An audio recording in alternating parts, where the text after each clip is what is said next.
It was exactly 1 p.m. on a warm, balmy Thursday afternoon in Melbourne, March 27th, 1986. The city was packed with people on the final shopping day before Easter, and many office workers were eating their lunches in the sunshine. Up at the old police headquarters at the corner of Russell and Latrobe Streets, policemen and women were quietly going about their work and looking forward to the Easter break. Suddenly, all hell broke loose, and 1 p.m. on March the 27th, 1986 became a frozen moment in time that Melbourne would never forget. POC Russell Street 750. Russell 750. 750, I presume you heard that loud explosion right next to you? Russell 750, it totally shattered our windows. Yeah, right, so we're about 1 minute from it, we'll let you know what's happening. Roger that, Russell Street 750, we have other units also attending from the sounds of it. Russell Street 306. Russell 306. Russell Street 306, loud explosions that took place outside the front of the complex. We're now at the intersection of Russell Street and Latrobe Street. There's mess everywhere. A massive car bomb containing up to 50 sticks of gelignite exploded right outside one of the entrances to the police complex. The Holden Commodore car had been parked in a police-only area just outside one of the main doors for just a few minutes before it exploded, tearing itself apart and smashing windows over a wide area. The scene was total panic as injured and dazed people tried to fathom what had happened. Seconds later, there was another explosion as an unmarked police car also exploded in a ball of flame. It had been parked right behind the car bomb, and then there were more explosions. One of the first people on the scene was 3AW reporter David Langsom, and this was how he broke the news on 3AW moments later. Good afternoon and welcome to another afternoon together on 3AW. And before I say anything, our news director Mike Fraser has just come into the studio. What's Sorry the news, to interrupt Mike? your program, Muriel. There have been reports of explosions outside police headquarters in Russell Street. It only happened a few minutes ago. We've got a reporter there. David Langsom, are you there? Hi, Mike. Can you describe the scene to me, please? I'm at the corner of Russell Street and Latrobe Streets. Windows have been blown in at the City Court Hotel. There are scores of police. The intersection has been cleared of all people. There were 5 or 6 reports of explosions, loud explosions heard right down the end of the city. Masses of black smoke. Ambulance and police are on the scene at the moment. Any idea of the cause of the explosions, David? There is burning at the moment. It looks like it was a massive car bomb, plus a series of other explosions that might have been in that car.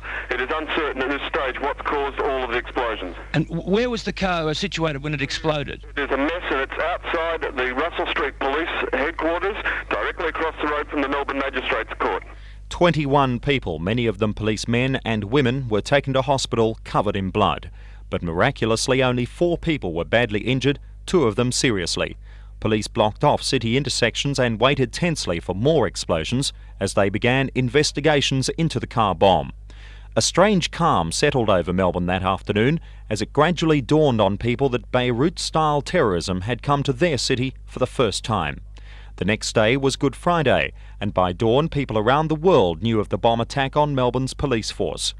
But the police complex itself remained sealed off until late in the afternoon when 3AW reporters Geoff Harrison and Mike Fraser were allowed inside. And that's where we take up this story.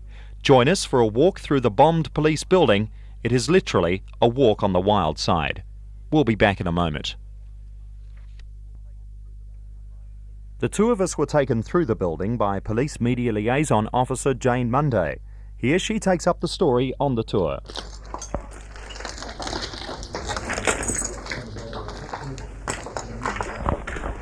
This car is the one that had the petrol bomb in it. You'll notice that part of the roof has fallen down. There's also a police sign that was on the door that's been blown backwards. The force of the blast here knocked a girl who was sitting behind the desk here into the mess room. She was blown right through into the mess room. She was sitting, it was a public servant, wasn't it? Oh, a policewoman. And she was blown through there. How far? Well, she went through that door there, What, force of the blast. 10 yards? Yeah. Yeah, so she was thrown 10 yards sideways into the other room. Also, the seriously injured policewoman, we think, was walking up these stairs. And obviously one of the big problems, you'll see it in one of the offices upstairs, It's not just the glass lying around, but it's all through files, it's through valuable equipment. There's glass in the curtains, there's glass through people's books. There's files that are open with bits of glass all through them, and that's going to take years to clean up. Just moving into a secondary room now. Here as we walk, the immense amount of glass on the floor. This is a carpeted room, and you can still hear. There's a 2-foot sliver of glass through this chair here. There'd been a public servant. A female public servant had been sitting in the chair. She went off to get a cup of tea, and while she was gone, the blast occurred, and she missed a 2-foot sliver of glass, which has landed right where she was sitting. It's now impaled in the chair. You see by the amount of glass here that this is one of the worst hit areas. The glass on both sides of the corridors has been blown out. You see by the amount of glass here that this is one of the worst hit areas. The glass on both sides of the corridors has been blown out. The glass along this corridor has been trampled down a bit, but you'll see it's still very thick. And I think that the most astonishing thing about seeing this amount of glass is that people weren't hurt, because it's just a carpet of glass. This here is the pistol registry, which took the brunt of the blast.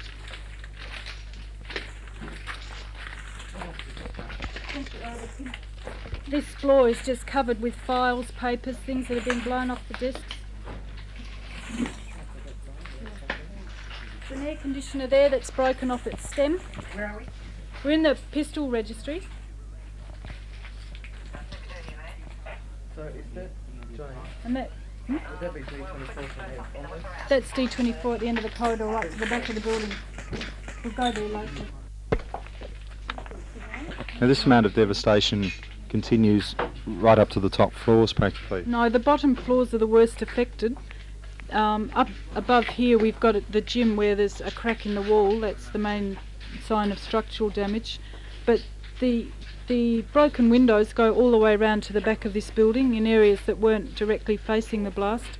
And round in the crime cars section, which is on another wing of this building, we've got lights that have come out of the ceiling with the force of the blast. And the broken windows go right up to the 5th floor, and even right up the top you'll see the odd broken window. And over the road in the Magistrates Court you'll notice all the windows have been knocked out. There's very valuable windows that have been extensively damaged over there. Yeah. No. This is the tunnel to the courtyard. What sort of damage was done to the doors here at the front? Well, as you can see, the doors have been blown in by the strength of the explosion, and we've got metal pillars that have been bent in. And this one here looks as if it's hanging off. The gates have been forced open. It's obviously been a very strong explosion. Directly after the blast, scores of policemen and women inside the Russell Street complex were picking themselves off the ground, wondering exactly what had happened. The force of the explosion was so strong, many police were thrown across rooms and showered with broken glass as far away as 50 metres from the car bomb. Sergeant Paul Devine was standing with his back to his office window, which faces Russell Street and has a view of the Melbourne Magistrates Court. The force of the explosion threw him across his desk. My immediate microsecond reaction was I thought I'd been shot. I felt the terrific impact, but then I quickly realised that an explosion had occurred. When I saw the devastation and the full extent of the noise had got through to me. I walked out here into the corridor, and by about the time I reached this door, I heard the second explosion. And then I heard the girl at the south door, I heard her crying out, and I made my way down to her, and then I heard the third explosion. And then some fellas grabbed me. I was bleeding pretty badly, and they took me across to the CIB building. I was standing here. You were standing directly in this spot? Yeah, standing right here. Right. And you were blown, with your back to the window, you were blown completely forward onto your hands and knees. That's right. Hit my head on the desk. At least I think it's the edge of the desk that I hit. It's quite amazing that you didn't suffer more glass injuries. Yes, I was lucky. I had a lot of glass in the back of my head and hair, and I've picked a few bits out of my arms, but you're right, I was very lucky indeed. I feel sorry for those other two that were badly injured. What are your feelings now? Oh, exactly the same as yesterday. My reaction was I was cross at the mess they'd done to our police station. But just one of those things, I suppose. Constable Jim Olsford used to work with the British police force. Before he came to Australia a few years ago, he had extensive experience with terrorism and car bombs in particular. He told me on this occasion the blast caused a young policewoman a great deal of distress. Half an hour after the explosion, I went into the crime collator's office at Russell Street, which is near the north door reception desk, and the place was all in darkness because the power was off. And I walked in there and just looked around, and I heard a voice say, "Can I come out now?" And it was a sort of a timid voice, a female's voice. And I looked around and I saw huddled on the floor a policewoman. She was covered in blood, and I thought it was her blood. I didn't know. And she had it on the side of her face and all over her back. And I noticed blood on her ankle. And I said, "Are you all right?" And she said, "Can I come out now?" And she said something about laying on top of I think a policeman that had been blown up. And I said, "Are you all right?" And she said, "Yes." And I said, "Well, what about all this blood over you?" And she said, "That's from him." And I noticed that on her left ankle, she must have been cut because the stocking on the top of her left ankle was slightly into her leg, so it looked like there was a slight indentation there. And then she started shaking and crying and everything. So I said, "Come on, I'll take you out to an ambulance." And when she came outside and saw other people around, she immediately stopped crying and said, "I can walk on my own," and she obviously wanted to put on a brave face in front of everyone, despite the terrible ordeal that she had been through. And I thought, she had guts to do that, to ignore what she had gone through and try and look like she could cope for everyone that was watching. Do you know who she is? All I know is that she was a blonde policewoman, but I think she deserves full credit for what she did. The D24 Police Communications Operations Centre at Russell Street is a quiet, oblong-shaped room packed with thousands of dollars worth of computer and radio equipment. It's also at the front of the complex, which took the full brunt of the blast. Constable Janine Stiles was the main police radio operator at the time of the blast and gave us her thoughts on Friday.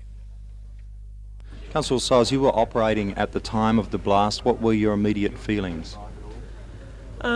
Somebody asked me if we were scared. No, I don't think we were scared. Shock. We were shocked, surprised, stunned.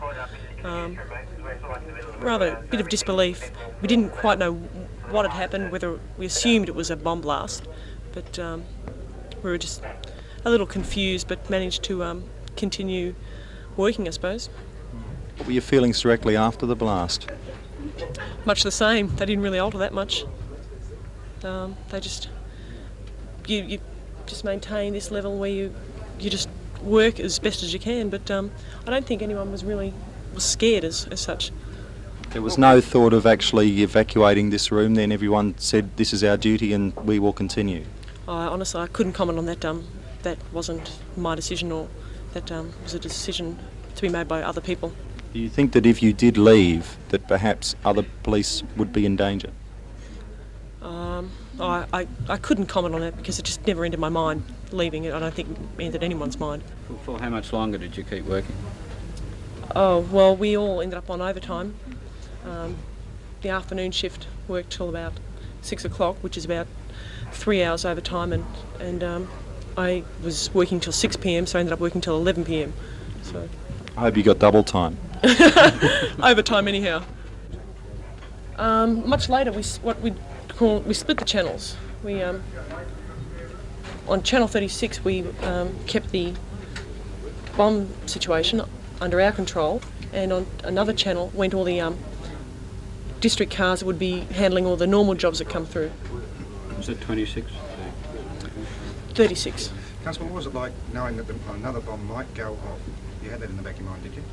No, not until it actually did go off, no. But then it was kind of like, oh God, is there going to be a third one? Then a fourth one, then a fifth one, then a... Yeah, there was a lot of little detonations going on. While Constable Stiles sounded relaxed, although shaken, a day after the explosion, it was quite a different story at the time. POC Russell Street 750. Russell 750. 750, I presume you heard that loud explosion right next to you? 750. It totally shattered our windows. Hey, Roger, we're about 1 minute from it. We'll let you know what's happening.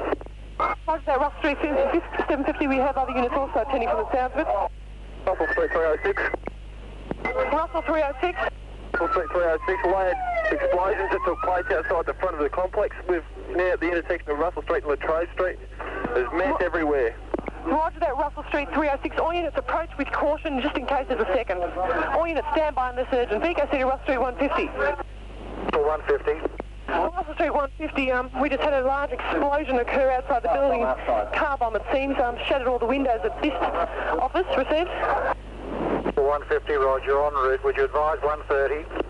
Roger. Vico City, Russell Street 130. Russell Street 306.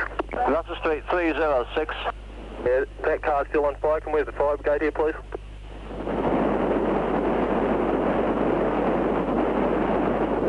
We get up the station and tell them. Yes, apparently our phones on this circuit are working. Stand by, we'll advise them.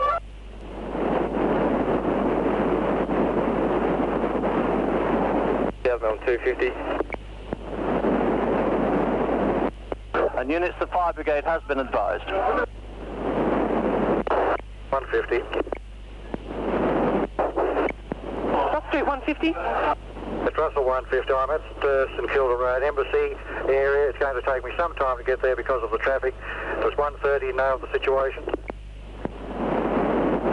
There's been a second explosion, unit. Stay away from the area. Vico City, Russell Street 306 in particular. Keep clear of the area for the moment, thanks. Yes, Russell 150. When you get into touch with Melbourne District Traffic, have them control traffic, block the whole area from Latrobe to Victoria. Over. 307 with it. 417, we'll take Latrobe. You're taking Latrobe. Russell 217 will be about 200 or so yards down from Russell Street, blocking all traffic. Roger that, down near Latrobe, is it? Somebody will keep it tight from this end. This is Geoff Harrison. In a moment, Mike Fraser will be back to end this report. It was a scene which reminded me of days in Vietnam during the war there. Glass, blood, wreckage and terror. And now it has arrived in my hometown. As a young police reporter many years ago, I used to leave my car parked outside D24 all night and never thought twice about it. Those days went forever at 1 p.m. on Thursday. From now on, any unknown car parked outside any police station will create tense suspicion, if not a full alert. Walking through the D24 building, it was obvious that the person who set this bomb did it to kill police, to kill many police. It was a huge bomb which blew in many windows, creating showers of deadly flying grass shrapnel. I saw some things which sent a shiver down my spine.